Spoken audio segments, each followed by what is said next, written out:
Hello दोस्तों, नमस्कार। मैं Bipin sir, Bipin maths channel पे आपका स्वागत करता हूं। आइए इस वीडियो में हम लोग देखेंगे रुक्मिणी पब्लिकेशन जो 2700 प्लस क्वेश्चन का जो सॉल्यूशन कर रहे हैं, जो हम लोग ऑलरेडी 1360 क्वेश्चन तक देख चुके हैं, तो उसी का हम लोग सॉल्यूशन करेंगे। अगर आप 1360 क्वेश्चन नहीं देखे हैं तो प्ले लिस्ट में सभी क्वेश्चन का वीडियो डला हुआ है, 58 वीडियो डल चुका है, तो उसको जाकर वहाँ प्ले लिस्ट से देखिए, ठीक। और सभी को लाइक करिए, शेयर करिए, ठीक। अगर नहीं देखे हैं तो उससे कुछ सीखिए। हम लोग बहुत आसान तरीके से इस चीज़ को सॉल्व करते जा रहे हैं, ठीक।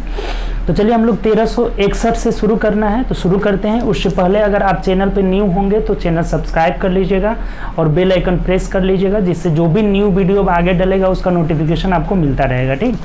और अगर वीडियो अच्छा लगे तो लाइक करिए और दोस्तों में ज़्यादा से ज़्यादा शेयर करिए, ठीक। तो चलिए आइए शुरू करते हैं। देखिए 61 नंबर क्वेश्चन क्या बोला है। 1361 कह रहा है कि लड़कों के एक समूह में प्रत्येक 15 लड़कों के लिए 2 शौचालय की आवश्यकता होती है, ठीक। तो यदि कुल छात्रों की संख्या, देखिए 15 लड़के हैं और एक लड़के के लिए प्रत्येक 15 लड़कों के लिए 2 शौचालय की आवश्यकता होती है। 15 लड़कों के लिए 2 शौचालय की आवश्यकता होती है। तो कह रहा है कि अगर 225 लड़के 55 लड़के हैं, अगर 255 लड़के हैं तब कितना शौचालय लगेगा। तो सिंपल सा 2/15 और गुणे 255 से गुणा कर लेते हैं। तो देखिए कितना आ जा रहा है, ये 2 15 से कट जा रहा है, 15 कम 15 10 बचा, यानी कि 15 7 105, 17 दूना कितना हो जाएगा 34, अर्थात 34 शौचालय की आवश्यकता होगी, ठीक। तो ये सिंपल क्वेश्चन था, सिंपल क्वेश्चन से आज का शुरुआत हुआ। चलिए 62 नंबर क्वेश्चन देखिए क्या कह रहे हैं। देखिए अगला क्वेश्चन है, नेक्स्ट क्वेश्चन 62 क्या बोला हुआ है कि 15/14, 12/35 तथा 40/49, ठीक। बोला है कि इसका आपको HCF निकालना है, मोशन निकालना है, यानी कि HCF निकालना है, HCF। तो आपको बताए थे कि अगर हमें फ्रैक्शन का HCF निकालना है तो क्या हो जाएगा, अंशों का HCF बटा हरों का LCM हो जाएगा, ठीक। ये आप ध्यान रखिएगा कि जो चीज़ निकालना हो वो अंश का निकालेंगे और उसके विपरीत हर का निकालेंगे। यहाँ हमें HCF निकालना है तो हर का HCF निकालेंगे और अंश का HCF निकालेंगे और हर का LCM निकालेंगे। यानी कि जो चीज़ अगर फाइंड आउट करना हो अंश का निकालना होगा, उसका उल्टा हर वाला। तो आराम से निकाल लीजिए। अंश का हमें HCF देखिए 12, 15 और 40, इसका HCF मतलब कोई ऐसा कॉमन फैक्टर बताइए जो तीनों जिसके द्वारा विभाजित हो जाता है। तो ऐसा कोई है ही नहीं कि ये तीनों अलग अलग है, किसी से विभाजित होगा ही नहीं। तो जब कोई कॉमन फैक्टर नहीं मिले तो उसका HCF क्या हो जाता है, 1 हो जाता है। तो HCF 1 और हर का आप LCM निकाल लीजिए। देखिए 14 को तोड़ेंगे तो 7 दूना 14 हो जाएगा। 35 को तोड़ेंगे 7 5 35, तो देखिए 7 हम ले लिए, केवल एक 5 ले लेना होगा। 49 को यानी कि 7 7 49, एक और 7 ले लेना होगा। गुणा कर लीजिए, 1/49 में 10 से गुणा करेंगे, 5 दूना 10 यानी कि 490 हो जाएगा। ये 1/490 जो है आपका इसका HCF हो जाएगा, यानी ऑप्शन नंबर ए हम लोग का आंसर हो जाएगा। तो आसान सी बात है, अगर फ्रैक्शन का LCM निकालना हो तो अंश का LCM बटा हर का HCF, अगर HCF निकालना हो तो हर अंश का HCF बटा हर का LCM, ये बात ध्यान रखना होगा, ठीक। चलिए अगले क्वेश्चन की ओर बढ़ते हैं। 63 नंबर क्वेश्चन भी आसान है, देखिए क्या कर रहे हैं। 63 आपका बोला है कि इसका रेशनलाइज करना है, हर परिमेयकरण करना है +2√3। बोला है ना कि इसका आप परिमेयकरण करिए। तो परिमेयकरण मतलब क्या करते हैं, अपोजिट चिन्ह से, यानी कि 5 - 2√3 और बट्टा 5 - 2√3 कर देते हैं। तो देखिए नीचे हो जाएगा a² - b², ऊपर हम लोग का बच जाएगा 5 - 2√3 हो जाएगा, और नीचे a + b × a - b, यानी a² - b², 5 का होल स्क्वायर 25 और इसका होल स्क्वायर करेंगे तो 2 दूनी के 4 3 12, तो 25 में से 12 घटा दीजिए, यानी कि 13 बच जाएगा। यही इसका आंसर हो जाएगा, 5 - 2√3 बटा 13, यानी ऑप्शन नंबर क्या हो जाएगा, बी हो जाएगा। तो आसान सा क्वेश्चन ये भी था। चलिए नेक्स्ट क्वेश्चन की ओर बढ़ते हैं। अगला क्वेश्चन देखिए क्या कह रहे हैं, 64 नंबर।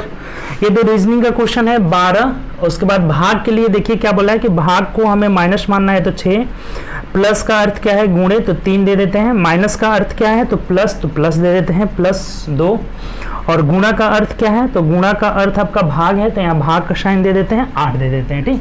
तो आसान सा क्वेश्चन, सबसे पहले हम भाग देते हैं, तो यहाँ तो ये 2/8 हो जाएगा। ये कितना हो जाएगा, 2/8 यानी 1/4 हो जाएगा। और इधर कर लेते हैं तो 6 18 हो जाएगा। 18 में से 12 घटाएंगे तो माइनस का 6 + 1/4 कर लेते हैं, 1/4 हो जाएगा। तो 6 × 24 में से 1 चला जाएगा, यानी कितना हो जाएगा 23/4 इस क्वेश्चन का आंसर हो जाएगा। -23/4 यानी ऑप्शन नंबर डी हो जाएगा। ठीक, तो ये भी आसान सा क्वेश्चन, अभी तक बहुत आसान क्वेश्चन चल रहा है। नेक्स्ट क्वेश्चन आइए, अगला क्वेश्चन क्या बोला हुआ है। अगला क्वेश्चन कह रहा है कि एक चतुर्भुज के 3 न्यून कोणों में से प्रत्येक 82 डिग्री के हैं। देखिए, चतुर्भुज के चारों कोणों का योग 360 डिग्री होता है, तो उसमें से 3 कोण जो है 82 के हैं, तो 82 गुणे हम 3 कर लेते हैं, क्योंकि 3 कोणों का 3 कोण प्रत्येक बोला है कि 82 डिग्री है, तो कितने हो जाएंगे, 3 दूना 6 और 8 तरीके 24 हो जाएंगे। 246 डिग्री 3 का मान, 3 कोण का मान हो गया। तो एक कोण कितना डिग्री होगा, 3 चारों कोणों का योग 360 होता है, तो 360 में से इसको घटा लेंगे। 10 में से 6 गया 4 हो जाएगा, 5 में से 4 गया 1 और यहाँ भी 1 हो जाएगा, यानी कि जो अन्य कोण होगा, जो चौथा कोण वो 114 डिग्री का हो जाएगा। यानी ऑप्शन नंबर क्या हो जाना चाहिए हम लोग का, डी हो जाना चाहिए। आसानी से कर लिए। टोटल चारों कोणों का योग 360, ये अन्य 3 कोण है जो प्रत्येक बराबर है 82 के हैं, तो 82 तिहाई गुणा करके इसमें से घटा लिया, यानी कि 114 डिग्री। ठीक, चलिए अगला क्वेश्चन देखिए। 66 नंबर में आपका ग्राफ बना हुआ है, ये आपका ग्राफ डायग्राम बना हुआ है, वेन डायग्राम। इसमें बोल रहा है कि फ्रेंच है, ठीक, और ये है स्पेनिश और ये आपका है जापानीज। ठीक, और यहाँ बोला है कि ये 23 है, केवल 23 है, इसमें जो है 20 है, इसमें आपका 32 है और इसमें 7 है, 4 है और यहाँ 5 है और यहाँ 9 है। ठीक, आपको क्या बोला है, देखिए कह रहा है कि उपरोक्त आकृति कक्षा के उन विद्यार्थियों को दर्शाता है जो 3 भाषाएं पढ़ते हैं, तो केवल एक भाषा पढ़ने वाले विद्यार्थियों की संख्या। हमें पूछ रहा है कि केवल एक भाषा कितने ऐसे विद्यार्थी हैं जो पढ़ते हैं। देखिए, केवल जो एक भाषा रहता है ना, यही वाला रहता है, केवल वाला पार्ट। दोनों पूछेगा तो ये केवल दोनों पूछेगा तो ये वाला होगा, और टोटल दोनों पूछेगा तो यहाँ से यहाँ हो जाएगा। 2 या 2 से अधिक जब भी कहे तो ये दोनों आ जाएंगे और तीनों भी आ जाएगा। तो यहाँ तो हमें पूछा है कि केवल एक, तो 23 हो जाएगा, 32 हो जाएगा और 9 हो जाएगा, तो जोड़ दीजिए 23 + 32 + 9 हो जाएगा। तो 9 2 11 और 3 14 4 1 हो जाएगा, 3 2 5 1 6 64 ऐसे लड़के हैं जो केवल एक भाषा पढ़ते हैं, यानी कि ऑप्शन नंबर क्या हो जाएगा आपका बी, केवल एक भाषा बोलेगा, बाहर वाला सबको जोड़ देना है। ठीक, चलिए अगला क्वेश्चन देखिए। नेक्स्ट क्वेश्चन 67 नंबर क्वेश्चन क्या बोला हुआ है। 67 नंबर क्वेश्चन कह रहे हैं कि तूफान के कारण एक बहुत लंबा पेड़ लगभग मध्य से टूट जाता है।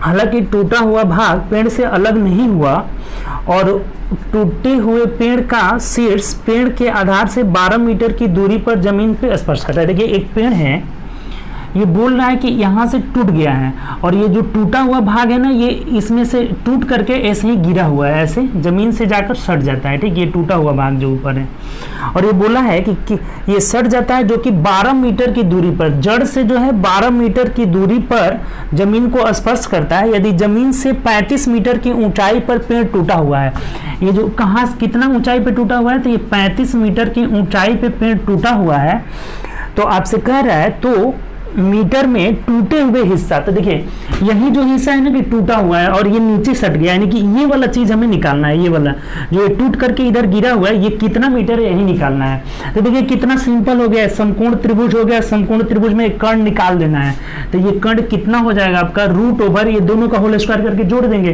तो 35 का होल स्क्वायर आसानी से 5 × 5 = 25, 4 × 3 = 12, 1225 प्लस 12 का होल स्क्वायर 144, यानी जोड़ लीजिए, तो ये हो जाएगा आपका 5 × 4 = 9 हो जाएगा, 4 × 2 = 6 हो जाएगा और 1369 हो जाएगा। तो 1369 आपका किसका जो है वर्गमूल होता है, तो यहाँ 37 का हो जाएगा, यानी कि इसको निकाल लेंगे वर्गमूल। ये 37 मीटर की ऊंचाई है, जो ये टूटा हुआ है पेड़, इसकी लंबाई कितनी है, तो 37 मीटर है। ऑप्शन नंबर क्या हो जाएगा हम लोग का, ऑप्शन नंबर डी हो जाएगा। ठीक, 37 मीटर हो जाएगा।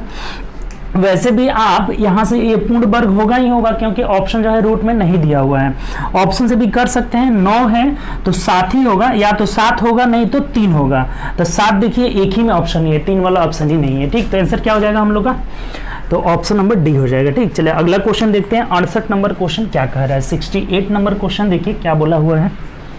68 कह रहा है, देखिए बोला है ये कि आपका दिया हुआ है ऐसे कि 5 × 8 ब्रैकेट में है प्लस 12/4 गुणे 2 + 8 - 2, बोला है कि इसका मान निकालना है। तो सबसे पहले हम ब्रैकेट को करते हैं, 8 × 25 = 40 हो जाएगा। ठीक, ये कितना हो जाएगा 40 प्लस, अब भाग दे देते हैं, यहाँ पे ये भाग दे देंगे, कितना मत में जाएगा 3 मर्त में, और 3 से यहाँ रिडायरेक्ट कर लेते हैं, ये 3 हो जाएगा और 3 दूना क्या हो जाएगा 6 हो जाएगा, प्लस 8 में से 2 जाएगा 6 हो जाएगा, यानी 6 6 12 और 40 कितना हो जाएगा आपका 52 हो जाएगा। इसका आंसर कितना हो जाएगा 52 52 हो जाएगा, ऑप्शन नंबर डी आ जाएगा। ठीक, तो ये भी आसान सा था। चलिए अगला 69 नंबर क्वेश्चन, एक ग्राफ दिया हुआ है, कह रहा है कि दिए गए ग्राफ ABCD 4 राज्यों में पैदा होने वाले 3 अनाजों PQR के बारे में बताया गया है। ठीक, अब बोला है कि सभी अनाजों में Q के कुल उत्पादन का D राज्य द्वारा उत्पादित अनाज Q का प्रतिशत कितना है, दशमलव में 1 स्थान तक निकालना है। तो सबसे पहले इसमें देखिए कि D में जो है कि Q अनाज का उत्पत्ति कितना हुआ, बीच वाला जो है Q है, तो Q को हम देख रहे हैं D में, तो ये कितना है 25 उत्पादित हुआ है। ठीक, 25 उत्पादित हुआ है, D का प्रतिशत निकालना है, D में जो है Q का प्रतिशत निकालना है, D में Q का हमें प्रतिशत निकालना है। ठीक, तो D में Q का हम देख रहे हैं भाग कितना उत्पादित हुआ है, तो 25, और सभी को जोड़ दीजिए। देखिए D में 25 है, C में आपका 15 है, तो 25 और 15 कितना हो जाएगा 40 हो जाएगा, और B में आते हैं तो फिर 20 हो जा रहा है, 40 20 60, और A में 10 है तो 70 हो जा रहा है। टोटल जो Q का उत्पादन है सब में वो कितना है 70 है, और D में जो है Q का उत्पादन कितना है 25 है, तो ये 25 70 का कितना प्रतिशत है, यही में पूछा हुआ। तो प्रतिशत के लिए क्या लगा लेंगे 100, 0 से ये 0 कैंसिल हो जाएगा, यानी कि 250/7 हो जाएगा, तो भाग दे दीजिए, 7 तरीके 21, 4 बच जाएगा, यानी कि 40, 7 5 35 हो जाएगा, फिर 5/7 7 49, यानी लगभग में आ जाएगा। ठीक, 35.7 हो जाएगा। आगे ले जाएंगे तो अगला वाला पार्ट आपका 7 7 49, आगे दशमलव वाला छूट जाएगा, यानी कितना हो जाएगा आपका, एक ही स्थान तक निकालना था तो आगे हम नहीं ले जाएंगे, यानी कि 35.7 हो जाएगा। ऑप्शन नंबर कितना हो जाएगा, तो देख लीजिए ऑप्शन नंबर डी हो जाएगा। ठीक, चलिए 70 नंबर क्वेश्चन देखिए, 70 नंबर क्वेश्चन आपका अच्छा क्वेश्चन है। ठीक, ज्योमेट्री से, कोऑर्डिनेट ज्योमेट्री से कह रहा है कि यदि दो सीधी रेखा x माइनस 2 गो सीधी रेखा है, देखिए सीधी रेखा का इसका समीकरण देखिए दिया हुआ है, x माइनस 5y बराबर 2, और एक है x plus 2y is equal to 9 है। ठीक, ये कह रहा है कि बिंदु A पर एक दूसरे को काटते हैं और क्रमशः B और C पर धनात्मक x अक्ष को काटते हैं। देखिए ये जो एक्सिस है थोड़ा सा इसमें देख लीजिए। ठीक, ये x एक्सिस, ये वाला x एक्सिस है ये। ठीक, इधर पॉजिटिव x होता है, इधर निगेटिव x होता है। ठीक, डैश से दर्शाते हैं, ये ऊपर पॉजिटिव y हो जाता है और नीचे आपका निगेटिव y होता है, इसको डैश से दर्शाते हैं। ठीक, ये चीज़ आपको एक्सिस का थोड़ा सा नॉलेज होना चाहिए। ये जो ओरिजिन रहता है, मूल पॉइंट, इसको 0 0 बोलते हैं। ठीक, अब ये क्वेश्चन हमें बोला हुआ है कि ये जो लाइन है ना, इस धनात्मक x एक्सिस को कट करते हैं, तो अगर जहां x एक्सिस को कोई लाइन कट करेगा ना, तो वहां y का वैल्यू जो होता है वो 0 होता है, ये बात ध्यान रखिएगा। x एक्सिस पर y का वैल्यू 0 होता है, तो अगर इसमें y बराबर 0 रख लेते हैं तो x बराबर 2 आ जाता है, यानी कि पहला जो पॉइंट है वो कहाँ कट कर रहा है, दूसरे बिंदु पर। जैसे ऐसे बटा रहता है 1 2 3 4 5 6 7 8 9 ऐसे बटा रहता है। ठीक, तो ये जो जब ये x एक्सिस को कट कर रहा है तो वहां y का वैल्यू कितना हो जाएगा 0 हो जाएगा। तो y जब यहाँ 0 हो जाएगा, 0 में 5 से गुणा करेंगे 0, तो x का वैल्यू 2 आ जा रहा है, यानी कि पहला जो लाइन है इसको यहाँ क्रॉस कर रहा है। कहाँ पे क्रॉस कर रहा है, दूसरे बिंदु पर। ये 1 2 3 इधर लिख देते हैं, देखिए 4 5 6 7 8 9। ठीक, अब दूसरा की बात करें तो दूसरा कहाँ कट कर रहा है, तो देखिए इसमें जब y बराबर 0 रखेंगे तो दूसरा 9वें बिंदु पे कट कर रहा है, यानी कि दूसरा यहाँ पे कट कर रहा है। ठीक, इसको और थोड़ा सा इधर बढ़ा देते हैं, ये दूसरा बिंदु यहाँ कट कर रहा है। ठीक, अब ये तो हम निकाल लिए कि x एक्सिस को पहला बिंदु 2 पे, पहला रेखा जो है 2 पे कट कर रहा है, दूसरा रेखा 9 पे कट कर रहा है, और फिर ये जो है आपस में किस बिंदु पे कट कर रहे हैं, ये जो हम लोग का पॉइंट निकल गया B C निकल गया। ठीक, ये B हो गया और ये C हो गया। ठीक, 9 बिंदु पे C हो गया। तो अब हमें बोला है कि A पॉइंट को निकालना होगा, जो कि दोनों कट कर रहे हैं, तो दोनों कट कर रहे हैं, इसका मतलब कि हम सोल्यूशन कर लेंगे, इसका x और y का वैल्यू निकाल लेंगे। तो यहाँ से देखिए अगर घटा देते हैं इसको, तो x से x कट जाएगा, यानी कि -7y इजकल टू -7 आ जा रहा है, यानी y का वैल्यू 1 आ गया। तो जब y का वैल्यू 1 आ गया तो x कहीं भी पुट कर लेंगे, तो x का मान देखिए यहाँ से क्या निकल जाएगा, x बराबर 7 आ जा रहा है, ये 7 आ जा रहा है, लेकिन x से हमको कोई मतलब नहीं है, x इधर 7 और y 1, यानी इधर ये x त्रिभुज है, ये कट कर रहा है, मान लेते हैं। ठीक, तो ये यहाँ पे ये दोनों लाइन जाकर कट कर रहे हैं, ऐसे ये लाइन का फिगर बनेगा। देखिए ऐसे बनेगा, ये दोनों लाइन हो गए, ठीक। पहला दूसरे पे कट कर रहा है, ये इधर कट कर रहा है, और दोनों आपस में ए बिंदु पे कट कर रहे हैं। तो ऐसे ही कुछ ये एक ट्रेंगल बन गया। तो इसी ट्रेंगल का हमें पूछ रहा है ना कि एरिया क्या होगा, ठीक। पूछा हुआ है कि त्रिभुज एबीसी का क्षेत्रफल क्या होगा। तो एक बात बताइए, थोड़ा सा इस चीज को देखिए, ये 2 पॉइंट है और यहाँ 9 पॉइंट है, यानी कि इनके बीच की जो दूरी हो जाएगा ये कितना हो जाएगा, 9 में से 2 घटा लेंगे यानी कि 7 हो जाएगा। और ये जो है ना ये 1 है, ये y का जो वैल्यू है ना, यहाँ से निकला है ना y का वैल्यू 1, तो यही हमारा हाइट हो जाएगा। यहाँ ऊंचाई कितना हो जाएगा, h जो हो जाएगा y का वैल्यू हो जाएगा 1 हो जाएगा, और आधार कितना हो गया, आधार आपका 7 हो गया। तो एरिया आराम से निकाल लेंगे इसका। किसी भी त्रिभुज का एरिया क्या होता है, 1/2, आधार 7 है और ऊंचाई 1 है, यानी कितना हो जाएगा, ये 7/2 हो जाएगा, यानी कि 3.5 यूनिट स्क्वायर हो जाएगा, ठीक। देख लीजिए किसमें है आपका, तो 7.5 वर्ग इकाई यानी कि यूनिट स्क्वायर हो जाएगा, ठीक। ये वर्ग इकाई हो जाएगा, ठीक। तो यही हम लोग का आंसर हो जाएगा 3.5। तो उम्मीद करते हैं बात आप समझ गए होंगे। कोऑर्डिनेट ज्योमेट्री का ये अच्छा क्वेश्चन था। फिर एक बार देख लीजिए, नहीं समझे तो ये दोनों रेखाएं अगर एक्स एक्सिस को कट कर रही है तो वहाँ y बराबर 0, तो पहला रेखा 2 पे और दूसरा रेखा 9 पे कट कर रही है, और दोनों एक दूसरे को कहाँ कट कर रही है, तो इसको सॉल्व कर लिए। 1 7 पे कट कर रही है, यानी सॉरी y 7 1 पे कट कर रही है, यानी y का वैल्यू जो होगा वही हमारा हाइट हो जाएगा। y का वैल्यू 1 आया, वो क्या हो गया, हाइट हो गया। आधार कितना हो गया आपका 7 हो जा रहा है, तो एरिया क्या हो जाएगा, 1/2 गुणे आधार गुणे ऊंचाई कर लिए, यानी कि 3.5 हम लोग का आंसर आ गया, ठीक। चलिए अगला क्वेश्चन की ओर बढ़ते हैं। नेक्स्ट क्वेश्चन देखिए क्या कह रहे हैं, ये अच्छा क्वेश्चन था आपका।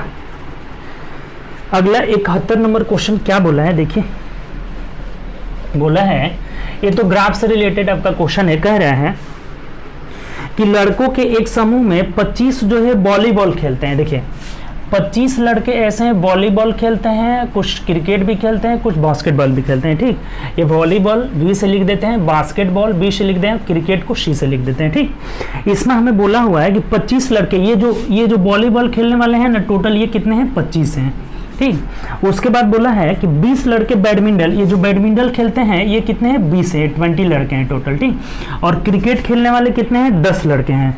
ये क्रिकेट खेलने वाले कितने हैं, 10 लड़के हैं। अब कह रहे हैं यहाँ से कि 5 लड़के सभी तीनों गेम खेलते हैं, यानी कि ये बीच वाला पार्ट है ना, ये 5 जो तीनों में कॉमन है, ये कितने स्टूडेंट है, तो 5 स्टूडेंट है, ठीक। उसके बाद कह रहा है कि 8 लड़के इन खेलों में से कम 2 खेल खेलते हैं। तो देखिए कल भी इस टाइप का क्वेश्चन आया था, अगर 8 लड़के कम से कम 2 खेल खेलते हैं, इसका मतलब कि ये 5 भी उस 8 में शामिल है। ज्यादा से ज्यादा तीनों गेम खेल सकते हैं, कम से कम 2, तो इस 8 में ये 5 भी शामिल है। तो अगर केवल 2 पूछा जाए तो ये घटा देंगे, यानी कि 8 में से 5 जाएगा 3, यानी कि ये यहाँ ये तीनों मिलकर कितना है, 8 है, तो सॉरी 3 है ये, ठीक। केवल 2 खेल खेलने वाले कितने हैं, 3 हो जाएंगे। ये दोनों मिला करके 8 होना चाहिए, ठीक। सभी मिला करके कितना होना चाहिए, 8 होना चाहिए, क्योंकि बोला है कि कम से कम 2 खेल खेलने वाले लड़कों की संख्या 8 है। इसका मतलब ये जो 3 खेल खेल रहा है वो भी इसमें शामिल है, क्योंकि अधिक से अधिक तो तीनों खेल खेल सकता है, कम से कम जब 2 है तो ये 8 में जो है ये 5 भी शामिल है, यानी कि यहाँ तीनों का वैल्यू 3 हो गया। तो आप चाहे तो इसको एक इधर डिवाइड भी कर सकते हैं, या फिर आप 1 में भी रख लीजिए, बात वहीं बराबर होगा। तो कहीं भी हम रख लेते हैं इस बात को, 3 को हम कहीं भी रख देंगे, 1 भी आप कर लीजिएगा तो बात वहीं आएगा। तो 3 को उठा के हम कहीं भी रख देंगे। अब देखिए यहाँ से ये टोटल 25 है, इसमें से 5 इधर आ गया, यानी कि केवल जो है बास्केटबॉल खेलने वाले कितने हो जाएंगे आपका, तो ये 5 घटा लेंगे 20 हो जाएंगे, ठीक। अब ये टोटल जो बैडमिंटन खेलने वाले 20 हैं, और इधर ये मिलाकर 5 3 8 हो जा रहा है, टोटल जो है 20 है और ये 8 हो जा रहा है, यानी कि 20 में से 8 घटाएंगे कितना हो जाएगा, 12, जो केवल बैडमिंटन खेलते हैं, ठीक। अब यहाँ आते हैं केवल क्रिकेट खेलने वाले निकालते हैं। टोटल क्रिकेट खेलने वाले 10 हैं, जिसमें से इधर ये 8 चले गए, यानी केवल क्रिकेट खेलने वाले कितने हो जाएंगे, 2 हो जाएंगे। तो हमें पूछा क्या है, इसमें कह रहा है कि इनमें से कितने केवल 1 खेल खेलते हैं। तो केवल 1 खेल खेलने वाले, देखिए यहां से केवल 1 खेल खेलने वाले,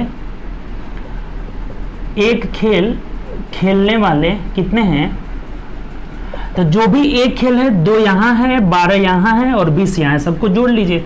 20 प्लस 12 प्लस 2 हो जाएगा, यानी कि 20 10 30 4 34 हो जाएगा। 34 ऐसे स्टूडेंट हैं जो केवल एक खेल खेलते हैं, यही हम लोग का आंसर हो जाएगा, राइट आंसर। अब जो कि इसमें ऑप्शन में नहीं दिया हुआ है, ये जो क्वेश्चन है ना, ये क्वेश्चन को रंग है, ठीक, इसमें ऑप्शन है ही नहीं, इसमें क्वेश्चन गलत है। इसमें कैसे हम लोग खींच खाच के नहीं बना देंगे, इस चीज को हम लोग समझेंगे। डायग्राम का हर एक शेट में पूछा हुआ है, लगभग इससे 20-25 क्वेश्चन पूछा हुआ है, हर एग्जाम में पूछा हुआ है, तो इसको अच्छा से समझेंगे। ये आपको खींच खाच के नहीं बना देंगे कि सबको जोड़ करके ये दोनों घटा लेंगे, वैसा कुछ रूल नहीं है, ठीक। हमें पूछा हुआ, फिर से एक बार समझ लीजिए, आपको नहीं समझ में आया है तो ये टोटल 25 था, ये टोटल 20 था, ये टोटल 10 दिया हुआ है, ठीक। उसके बाद बोला है कि 5 ऐसे हैं जो तीनों खेल खेलते हैं और 8 ऐसे हैं जो कम से कम 2 खेल खेलते हैं। इसका मतलब ज्यादा से ज्यादा तीनों खेल खेलने वाले में भी 8 शामिल है, तो ये 5 जो है उस 8 में शामिल है, तो उसको हटा देंगे, यानी कि केवल 2 खेल खेलने वाले कितने हैं, 3 हैं। तो इसको हम एक ही जगह रख के अब एक घटा करके निकाल लिए हैं, तो केवल एक खेल खेलने वाले 20 12 कितना हो जाएगा, 32, और 2 कितने हो जाएंगे, 34 हो जाएंगे। इसका रियल आंसर 34 ही होगा, जो बुक में नहीं दिया हुआ आप सुधार लीजिएगा। आगे भी ऐसा बहुत क्वेश्चन मिलेगा, हम लोग इसी मेथड से बनाएंगे, आप ध्यान रखिएगा, हम लोग ऐसे ही बनाएंगे सभी क्वेश्चन को, सबका आंसर मिलेगा, इसमें आंसर नहीं है, ठीक। इसका आंसर क्या होगा, 34 होगा। चलिए अगला क्वेश्चन की ओर बढ़ते हैं। 72 नंबर क्वेश्चन देखिए क्या कह रहा है, 1372 बोला हुआ है। ABC किसी काम को 10 दिन में करते हैं। देखिए तीनों मिल करके ABC टाइम एंड वर्क तो आप उम्मीद करते हैं देख चुके होंगे, नहीं देखे हैं बेसिक से सीखना चाहते हैं तो प्लेलिस्ट में टाइम एंड वर्क का क्वेश्चन डला हुआ है, जाकर देख लीजिए। बोला है कि A 20 दिन में करता है, फिर B जो है कितना दिन में, तो आपका B जो है 30 दिन में करता है। पहले टोटल वर्क हम लोग निकालते हैं, इन सबका LCM कितना हो जाएगा, 60 हो जाएगा। अब यहाँ से क्षमता निकाल लेते हैं, तो इससे भाग देते जाते हैं, तो ये तो टाइम हो गया, और इफिशिएंसी क्या निकलेगा, तो इससे भाग दे दीजिए 6, इससे भाग दे दीजिए 3, इससे भाग दे दीजिए 2 हो जाएगा। तो देखिए C का इफिशिएंसी क्या होगा बताइए, सभी का इफिशिएंसी 6 है, और ई दोनों को जोड़ लेते हैं, A B का 5 है, तो C का इफिशिएंसी कितना हो जाएगा, 1। तो C अकेला काम को कितना दिन में करेगा, 60/1 यानी 60 दिन में करेगा। तो देख लीजिए क्या ऑप्शन हो जाएगा, ऑप्शन नंबर आपका C हो जाएगा। तो बहुत आसानी से हम लोग इस चीज को करते हैं, अगर नहीं देखे हैं तो आप प्ले लिस्ट में जाकर देख लीजिए, पूरा वीडियो डला हुआ है, 9-10 वीडियो। देखिए अगला क्वेश्चन का जो कह रहा है 73 नंबर, कि A और B एक साथ काम करते हुए एक खाली टैंक को 12 घंटे में भर देते हैं। A और B जो है नल है जो कि 12 घंटे में भर देते हैं, इनका टाइम कितना दिया हुआ है, 12। अब हमें कह रहा है कि यदि A को 2 घंटे बाद बंद कर दे रहे, देखिए ये इतना भरना है, इसमें से 2 घंटे बाद A को बंद कर दिया जाता है। जैसे A B शुरू हुए तो ये 2 घंटा बाद A को हम बंद कर दिए, यानी कि इधर अब कौन चलेगा, केवल B चलेगा, ठीक। जब 2 घंटा बाद A को बंद कर देते हैं तो टैंक भरने में 42 घंटे लगते हैं, यानी कि 2 घंटा इधर, ये B अकेला कितना देर चल रहा है, 40 घंटा चल रहा है। ये बात यहाँ से क्लियर होगा कि 2 घंटा में A को बंद कर देंगे तो इधर अकेला B चलेगा, और ये टोटल 42 घंटा में, इसका मतलब कि ये कितना देर चल रहा है, 40 घंटा अकेले B चल रहा है, ठीक। अब चलिए क्वेश्चन क्या पूछ रहा है, आगे चलिए। तो कह रहा है को भरने में, तो A को अकेला कितना समय लगेगा, टैंक को भरने में A को अकेला कितना समय लगेगा, यही पूछा हुआ है। तो देखिए ये दोनों मिलकर अगर 12 घंटा में भरते हैं तो इनका 1 घंटा का काम 1/12 हो गया, तो 2 घंटा का जो काम होगा ना, इधर हम निकाल लेते हैं, इनका 2 घंटा का काम जो हो जाएगा 1/12 गुणे 2 कर लेते हैं, यानी कि 1/6 काम दोनों मिल करके यहाँ ये कंप्लीट कर लिए। और जो इस शेष बच रहा है ना 1 - 1/6 यानी कितना हो गया आपका 5/6 काम, तो इसी को ये 40 दिन में करता है। तो टोटल वर्क कितना करेगा, 8 से कटा देते हैं, 8 6 48, यानी बी जो है अकेले टोटल काम 48 दिन में करेगा। तब यहाँ रख देते हैं बी अकेले 48 दिन में करता है, यानी कि टोटल वर्क देखिए निकल गया क्या, तो दोनों का एलसीएम 48 हो जा रहा है। तो क्षमता क्या हो जाएगा, तो 12 चौका 48 और 48 से कम 48, यानी कि बी ए का इफिशिएंसी कितना हो जाएगा, तो 4 में से ए घटा लिए 3, तो ए अकेला कितना देर में भरेगा, तो 48/3 यानी कि 16 घंटा में भर लेगा। ये जो है कितना देर में भरेगा, तो 16 घंटा में भर लेगा। बात समझ में नहीं आया होगा तो फिर से एक बार देख लीजिए, बता देते हैं आपको। बहुत आसान चीज है ये, ठीक। पहले तो हमें बोला हुआ कि 12 घंटा में भर लेते हैं, तो एक दिन का काम 1/12, तो 2 दिन का काम हम इनका निकाल लेते हैं, 1/6 हुआ। तो शेष काम बी अकेले 40 दिन में किया है, कितना 5/6, तो टोटल काम कितने दिन में कर लेता है 48 दिन में। तो ये बी अकेला 48 दिन में और ए भी मिलकर 12 दिन में, यानी कि ए अकेले कितना दिन में करेगा, तो टोटल वर्क 48, ये 4 एफिशिएंसी 1 यानी ए का एफिशिएंसी 3 हो गया, तो 48/3 कितना दिन में करेगा 16 दिन में, ठीक। चलिए अगले क्वेश्चन की ओर बढ़ते हैं। 74 नंबर क्वेश्चन देखिए क्या कह रहा है। 74 कह रहा है कि यदि छमाही दर पर चक्रवृद्धि ब्याज की दर पर रेट जो है 20% है, देखिए 20% है, तो अगर छमाही की बात करें तो छमाही जब होगा तो ये कितना हो जाएगा दर आपका, तो आधा हो जाता है ना, तो 20/2 कर लेते हैं, यानी कि 10% हो जाएगा। रेट आपका 10% हुआ। और टाइम के बारे में बोला है कि टाइम जो है आपका 18 माह है, 18 मंथ, तो जब छमाही की बात करेंगे तो 3 ईयर हो जाएगा। 18 महीने में 6 महीने के कितने टर्म होंगे, तो 36 18 3 टर्म हो जाएंगे। तो अब देखिए यहाँ पे 10% की दर से 3 साल का आपको चक्रवृद्धि ब्याज याद ही होगा कि 33.1% होता है। तो हमें अमाउंट पूछा है, तो अमाउंट मतलब 133.1 हो जाएगा। कैसे होता है बताया भी है आपको, जैसे 10 है, दूसरे साल में 10 का 10% 1 हो जाएगा, यानी कि जोड़ लीजिए 21% हुआ 2 साल में। फिर अगले साल में 10, 21 का 10% 2.1 हो गया, तो 21 10 31 31 2 33.1% हो जाता है, ठीक। तो हमारा मूलधन कितना है आपका, तो यहाँ मूलधन है 10,000 रुपये, 10,000 रुपये, और हमें अमाउंट निकालना है, तो अमाउंट बराबर इतना 133.1 को हटाएंगे, ये 0, ये हटाएंगे एक और 0, यानी 3 0 से 3 0 कैंसिल, 1331 पे 1 0 हो जाएगा, ठीक। यानी कि 13,310 रुपये हो जाएगा। ऑप्शन नंबर देख लीजिए, 13,310 यानी ऑप्शन नंबर ए हो जाएगा। बात क्लियर, आसानी से हम लोग निकाल लें। आप अमाउंट वाला फॉर्मूला से भी निकाल सकते हैं, A = P × 1+R/100 के पावर n पे, उस पर भी कर सकते हैं, वो उससे आसान रहता है। और 10 वाला तो ऐसे मुंह जबानी याद होना चाहिए, 10 वाला तो बहुत बार पूछा हुआ है, ठीक। तो इसका आंसर कितना हो जाएगा हम लोग का 13,310 रुपये। चलिए अगले क्वेश्चन की ओर बढ़ते हैं। नेक्स्ट क्वेश्चन देखिए हम लोग का क्या बोला हुआ है, ठीक। अगला क्वेश्चन क्या कह रहा है देखिए, 75 आपका फिर आ गया, बोल रहा है कि 100 माइनस का अर्थ क्या है, देखिए तो माइनस का अर्थ आपका भाग है, तो 100/25, और भाग का अर्थ है आपका +7, और प्लस का अर्थ है ×30, और गुणा का अर्थ है -2, और प्लस का अर्थ है ×2। यहाँ कर लिए जैसे कह रहा था। सबसे पहले हम भाग देंगे तो ये 4 हो जाएगा, और 7 3 21, 210 + 4 और -18, यानी कि 214 में हमें 18 घटा लेना है। ये कितना हो जाएगा, 14 में से 8 जाएगा 6, 196 हो जाएगा। कितना आ जाएगा 196 जो है आपका आंसर हो जाएगा। ऑप्शन नंबर देख लीजिए 196, ऑप्शन नंबर सी हो जाएगा, ठीक। चलिए अगला क्वेश्चन देखिए। नेक्स्ट क्वेश्चन 76 क्या बोला हुआ है। 76 कह रहा है कि 18 प्रशिक्षु एक दिन में 18 विशेषज्ञों के बराबर काम करते हैं। देखिए 8 विशेषज्ञों, 18 जो है प्रशिक्षु हैं, एक दिन में कितने काम करते हैं, 8 विशेषज्ञ के बराबर काम करते हैं, ठीक। ये विशेषज्ञ हो गए, तो यहाँ से हम इसको कटा देते हैं, तो ये 9/4 हो जाएगा, 9 और 4 हो जा रहा है, यानी कि प्रशिक्षु बट्टा विशेषज्ञ,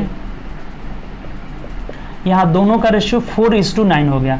मान लेते हैं प्रशिक्षु को हम x मान लेते हैं, मान लीजिए, चलिए यहाँ पे छोटा करने के लिए इसको x मान लिए, इसको y मान लिए, तो प्रशिक्षु का एफिशिएंसी 4 हो गया और विशेषज्ञ का कितना हो गया 9 हो गया। अब हमें कह रहे हैं यहाँ से कि 12 विशेषज्ञ और 9 प्रशिक्षु को 8 दिन, और मतलब प्लस हो जाता है, 12 विशेषज्ञ हैं यानी कि 12 y कर लेंगे, विशेषज्ञ क्या है y, प्लस, और मतलब क्या होता है प्लस, 9 प्रशिक्षु यानी कि 9x, ये कितना दिन में करते हैं, तो यहाँ दिया हुआ है आपका 8 दिन में करते हैं। तो बोल रहा है कि 9 दिन में काम को करने के लिए 5 प्रशिक्षु मतलब x, 5x प्लस कितना जो है विशेषज्ञ लगाना होगा, n मान लिए, ny मतलब नंबर ऑफ विशेषज्ञ कितने हैं यहाँ से, तो y मान लेते हैं, ठीक। और गुणे कितना दिन में करना है, तो 9 दिन में हमें कंप्लीट करना है, 9 दिन में कराना है, ठीक। तो आराम से अब रख के मान सॉल्व कर लीजिए। देखिए यहाँ हम रख देते हैं, y का वैल्यू हमें 9 रखना है, तो 12 9 108 हो जाएगा, और ये 9 चौको 36 हो जाएगा, यानी कि 108 में 36 जोड़ेंगे 144 × 8 हो जा रहा है, बराबर यहाँ रख दीजिए, x का 4 है तो 5 चौको 20 9 180 हो जाएगा, प्लस y के जगह हमें 9 रखना है, तो 9 9 81 n हो जाएगा। ठीक, n का वैल्यू हमें निकालना है। अब इसको इधर लाके घटा देंगे तो 8 चौके 32, 2 हो जाएगा 3, 8 चौके 32, 3 35 कर 5 3, 1152 में से हम क्या घटा लेते हैं, तो 180 घटा लेते हैं, तो ये कितना आ जा रहा है देख लीजिए, 12 यानी 2 ही हो जाएगा, और ये हो जाएगा 15 में से 8 जाएगा 7, और यहाँ 10 में से 972 हो जा रहा है, और इधर 81 से इसमें भाग दे देते हैं, तो देख लीजिए कितना मिनट में कट जाएगा आपका, 9 9 81, 9 एकम 9, 9 8 72, ये 9 से कटा देंगे 12 9, यानी कि 12 विशेषज्ञ जो है लगाने होंगे। कितने, सॉरी 12 जो है हम लोग का, हाँ, विशेषज्ञ लगाने होंगे, जो कि 5 प्रशिक्षु के साथ इस काम को कितने दिन में कर देंगे, 9 दिन में कर लेंगे। ठीक, तो आंसर हम लोग का क्या हो जाएगा, 12 हो जाएगा। बात क्लियर। आराम से हमने यहाँ पे इन लॉ का एफिशिएंसी निकाल करके और इस मान में हम लोग रख लिए, सिंपल सा। ठीक, जैसे जैसे बोला था वैसे रख लिए। तो हम लोग कितने विशेषज्ञ लगाने होंगे, तो 12। ऑप्शन नंबर क्या हो जाएगा, देखिए ऑप्शन नंबर बी हो जाएगा। ठीक, अगला क्वेश्चन देखिए 1377 क्या बोला है। देखिए एक बात ध्यान रखिएगा, एवरेज निकालते समय या माध्यिका निकालते समय अगर क्वेश्चन में हमें ये बात कह देना कि कुछ टर्म है, जैसे मान लीजिए 1 2 3 4, थोड़ा समझ लीजिए इस बात को, 5 6 7 कुछ, जैसे 1 2 3 4 5 6 गो टर्म है, इसका एवरेज कह रहा है ना कि 35 है। ठीक, कुछ भी है, ठीक, कुछ मान लीजिए कोई अंक है, तो इसका एवरेज या माध्य दोनों एक ही होता है। आपको माध्य का बहुलक भी पढ़ाए हुए हैं। तो कहता है कि इसका एवरेज अगर 35 है, तो कभी कहता है कि अगर प्रत्येक पद में 1 जोड़ दिया जाए तब नया एवरेज क्या होगा। तो ये नहीं कि आप एक्स वाई जेड मान करके और बनाइएगा। जब भी हमें कहे कि प्रत्येक टर्म में 1 जोड़ देंगे तो नया एवरेज क्या हो जाएगा, तो जो एवरेज है उसी में 1 जोड़ देना है। अगर कहे कि प्रत्येक टर्म में 2 2 2 घटा देते हैं तो नया एवरेज क्या होगा, तो जो एवरेज है उसी में से 2 हमें क्या कर लेना है, घटा लेना है। अगर कहे कि प्रत्येक पद में 2 से गुणा कर लिया जाए तो नया एवरेज क्या हो जाएगा, तो इसमें 2 से गुणा कर लेंगे, वही हमारा नया एवरेज हो जाएगा। अगर बोले कि प्रत्येक पद में 2 से भाग देते हैं तो नया एवरेज क्या होगा, तो इसी में 2 से भाग दे देंगे, यही हो जाएगा। यानी जो काम हमें कहे प्रत्येक टर्म में करने के लिए तो वो एवरेज में कर देंगे, हम लोग का वही आंसर हो जाएगा। ठीक, ये बात अब ध्यान रहा तो देखिए कितनी आसानी से आप देखते देखते क्वेश्चन कर लीजिएगा। क्वेश्चन कहाँ है कि ये x1 है, x2 है, x3 है, डैश डैश xn है, और इनका माध्य हमें दिया हुआ है 1 है। ठीक, तो अब कह रहा है कि x1 बटा k, x2 बटा k, x3 बटा k सभी टर्म में k से भाग दे रहा है, तब बोला है कि नया एवरेज क्या होगा। तो आप क्या करिएगा, बोले हैं अभी कि हम लोग जो एवरेज है उसी में k से भाग दे देंगे, यही हम लोग का क्या हो जाएगा, न्यू एवरेज हो जाएगा। यानी कि नया एवरेज क्या हो जाएगा, 1/k हो जाएगा। बात क्लियर है यहाँ से। तो आंसर हम लोग का क्या हो जाएगा, 1/k, यानी ऑप्शन नंबर सी हो जाएगा। ठीक है, अगले क्वेश्चन की ओर बढ़ते हैं। जो काम कहें सब टर्म में उसको हम लोग केवल एवरेज में कर लेंगे। रोहित की वर्तमान आयु निशांत की आयु के 3.5 गुने से 6 साल कम है। देखिए रोहित और निशांत का अगर x मान लेते हैं तो इसका 3.5 x - 6 है। ये बोला हुआ है कि 3.5 गुना से कितना है, 6 वर्ष कम है। अब कह रहा है हमें कि अगले साल यानी 1 साल इसमें 1 जोड़ना होगा। ठीक, दोनों में 1 जोड़ना होगा तो ये कितना हो जाएगा, 3.5 - 5 हो जाएगा और x + 1 हो जाएगा। तो अगले साल की बात कह रहा है कि रोहित की आयु कि 1/3, निशांत की आयु रोहित की आयु के 1/3 हो जाता है।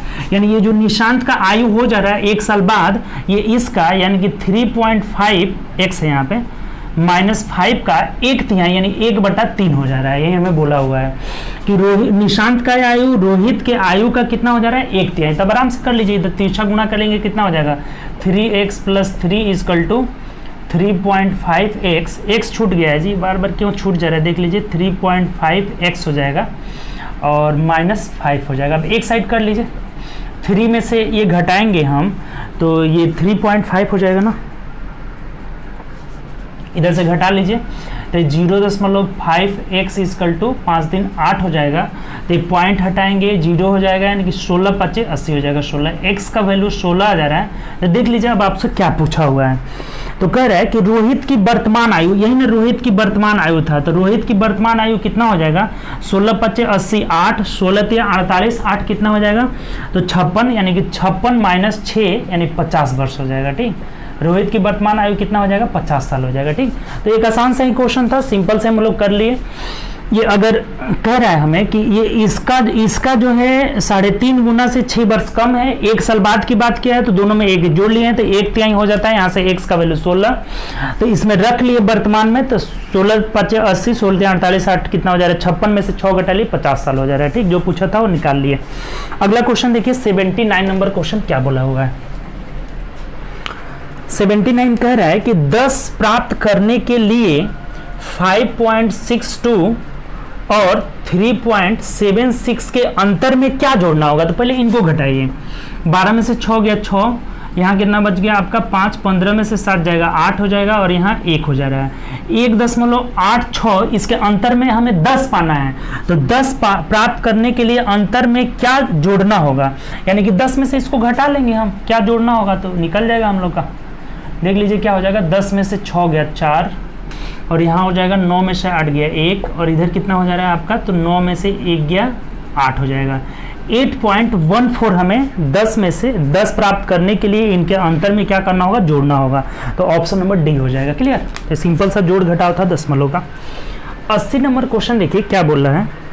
कह रहे कि 8,000 रुपये को 2 भागों में 8,000 रुपये को 2 भागों में इस प्रकार बांटा जाता है कि पहले भाग के 40% लाभ पर, दूसरे भाग को 40% हानि पर बेचने पर दोनों ड्रम सेट का विक्रय मूल्य समान हो जाता है। जैसे मान लीजिए इसका अगर x है, इसका y है, तो इसको 40% लाभ मतलब 140/100, इसको 40% हानि यानी कि 60/100, तो ये दोनों जो विक्रय मूल्य है ना बराबर हो जाता है। तो देखिए ये दोनों खत्म, ये 0 0 खत्म, ये 7 हो जा रहा है, ये 3 हो जा रहा है, यानी x/y का वैल्यू कितना हो जाएगा 3/7, तो इसी में बढ़ जाएगा 7 3 10, 10 का वैल्यू कितना है 8,000 है, तो 1 का वैल्यू कितना हो जाएगा 800। तो क्या पूछा है आपसे देख लीजिए, तो दोनों का पूछा है, यानी 3 का वैल्यू कितना हो जाएगा 8 तरीके 2400 हो जाएगा और ये 7 का वैल्यू कितना आ जाएगा 7 8 5600 हो जाएगा, 7 8 5600 रुपया हो जाएगा। तो यही हम लोग का आंसर हो जाएगा 2400 रुपये और 5600 रुपये, यानी ऑप्शन नंबर हम लोग का बी हो जाएगा। बात क्लियर। तो ये सिंपल सा क्वेश्चन था, दोनों का विक्रय मूल्य बराबर हो जाता है तो बराबर कर लिए, यानी कि 3:7 के रेशियो में बढ़ जाएगा।